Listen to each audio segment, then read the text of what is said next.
जय श्री राम दोस्तों। एक बार फिर स्वागत है चिराग मिस्टीरियस शो में। और आज हम बात करने जा रहे हैं हनुमान जी की उन 9 निधियों के बारे में। 8 सिद्धियों के बारे में हम पहले ही बात कर चुके हैं पिछले चरण में, उसके लिए आप हमारी पुरानी वीडियो को देख सकते हैं। और आज हम निधियों के बारे में बात करेंगे। निधि होती क्या है? सबसे पहले एक दिमाग में एक बात आती है कि निधि शब्द आता कहाँ से है। निधि शब्द हमारे पौराणिक कथाओं से आया है और निधि का अर्थ होता है कि खजाना। जिस तरह से आप अपने घर में एक दौलत के रखने के लिए एक स्थान को निश्चित करते हैं, उसे खजाने के रूप में देखते हैं, उसी तरह से शक्तियों के भी खजाने होते हैं। इसी प्रकार की शक्तियां जो हैं श्री हनुमान जी के पास में थी। तो हम उन शक्तियों के बारे में जानना चाहेंगे आज। आज 9 शक्तियों के बारे में हम बताएंगे, जो 9 निधियां थी उनके पास में, वो किस तरह से उनके पास खजाने के रूप में थी। तो पहली जो निधि थी वो थी पद निधि। पद निधि का मतलब होता है कि सुंदर, कमल की तरह सुंदर, सौंदर्य, बुद्धि और ज्ञान से भरपूर। इसी तरह से उनकी महापद विधि थी। महापद विधि में भी क्या होता है कि शक्तिशाली सौंदर्य के बारे में बात करी गई है। ऐसा तेज संसार में किसी के पास नहीं है जितना जो संसार में जो तेज दिखाया गया है वो हनुमान जी के पास है। उस शक्ति का तेज, उस वीर्य शक्ति का तेज, आपको पता है कि हनुमान जी जो ब्रह्मचार्य का पालन आजीवन करा, उसी शक्ति का तेज उनके उसमें दिखाई देता है। और नील निधि है। नील निधि का मतलब है सत्व और रज जो गुण होते हैं वो समान दूरी में उनके चल रहे हैं, समानता है।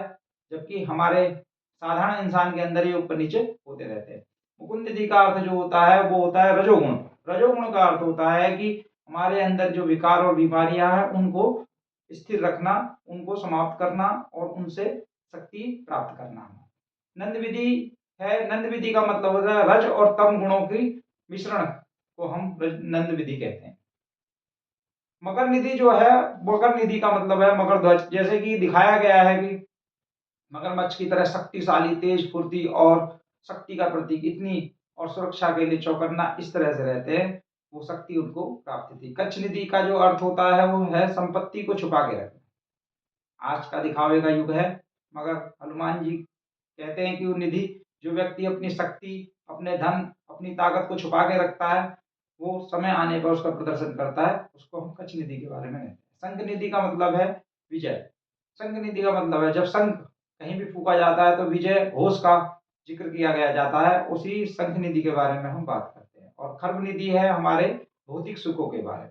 भौतिक सुख जो है आज संसार में बहुत सारे हैं, मगर इन सुखों से भी ऊपर एक सुख होता है जिसे हम कहते हैं आत्म सुख, हमारी आत्मा का सुख।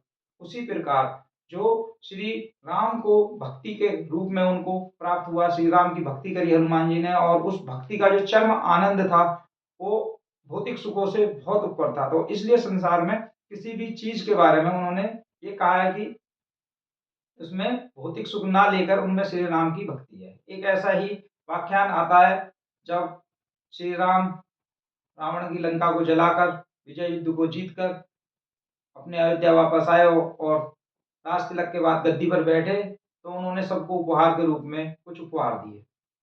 हनुमान जी को भी उन्होंने एक बहुमूल्य मोतियों की माला दी, और बहुमूल्य मोतियों की माला लेने के बाद हनुमान जी वहीं बैठ गए और उन मोतियों को अपने दांतों से तोड़कर देखने लगे। इस तरह की घटना को देखकर श्री राम जी के मन में एक प्रश्न आया। उन्होंने हनुमान जी से पूछा कि आप ये ऐसा क्या कर रहे हैं, इसमें क्या देख रहे हैं, क्या ढूंढने की कोशिश कर रहे हैं। तो हनुमान जी ने कहा कि प्रभु, मेरी तो संपत्ति आप ही हैं, सब कुछ आप ही हैं, मैं इन मोतियों में आपको ढूंढने की कोशिश कर रहा हूँ, माँ जानकी को ढूंढने की कोशिश कर रहा हूँ, मगर मुझे ऐसा कहीं दिख नहीं रहा है कि इसमें माता जानकी और श्री राम है। इसमें से इसी तरह से एक किसी व्यक्ति ने वहां पर बैठी सभा में उन्होंने कहा कि हनुमान जी, आपका शरीर भी व्यर्थ है, क्योंकि इसमें भी श्री राम और जानकी नहीं है। तो हनुमान जी ने तुरंत अपना सीना चीर कर भरी सभा में संसार को ये दिखा दिया कि श्री राम और माता की छवि उनके हृदय में विराजमान थी। ये देखिए चमत्कारीय जीवन दिखा और वहां पर उनकी शक्ति का प्रदर्शन कहा। ऐसा संसार में सिर्फ एकमात्र हनुमान जी हैं जो अपने सीने को चीर कर किसी की भक्ति और प्रेम को दिखा सकते हैं। धन्यवाद।